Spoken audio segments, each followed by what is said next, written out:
Several years ago, I was strolling through a bookstore, and it caught my eye that God made the cover of Life magazine. I don't think it was a big deal to him. And when you think of God, what do you see? Pretty important question in light of the fact that how we answer that question will define how we answer who we are, the world around us, and how we understand it, our place in the world around us. We just struck up a conversation, and I said, "Joyce, now tell me, where are you going to church these days?" And she kind of looked down and she said, "Well, I haven't really found a church that I agree with and that I'm comfortable with." And so apparently she wasn't going to church at all.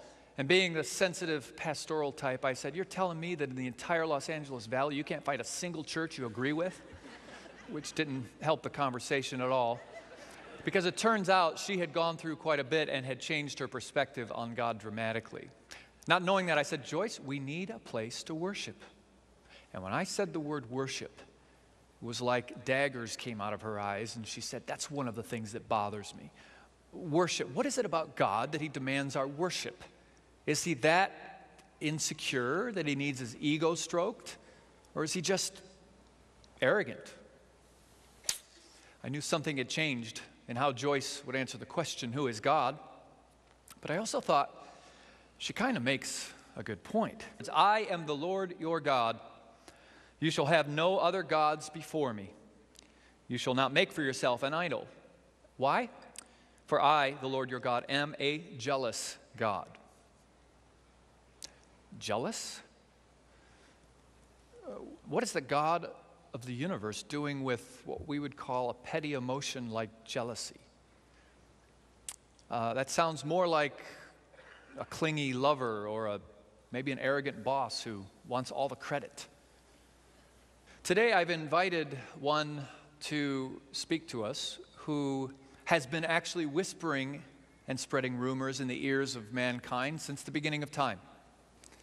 His name is Lucifer.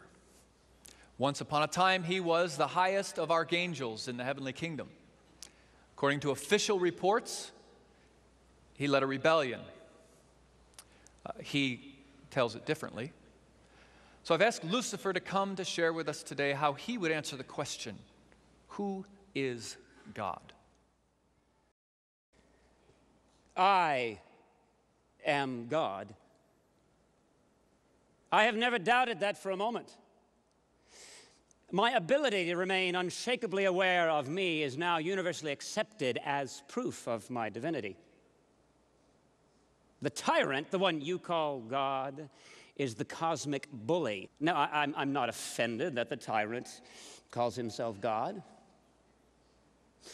By all means, let him be a god. For that matter, I am willing that everything breathing be a god. Let us all be gods. Now, he doesn't say acknowledge your guilt like the neighborhood bully who's stronger, so he's pinning us down saying, "Say uncle." He says it as a husband. In fact, he goes on, "Return, faithless people, declares the Lord, for I am your husband, and I will choose you." Scriptures tell us in Romans chapter 5, verse 8, "But God demonstrates his own love for us in this: while we were still sinners, Christ died for us. While we were still an unfaithful bride, while we were still a rebellious child, Christ died for us."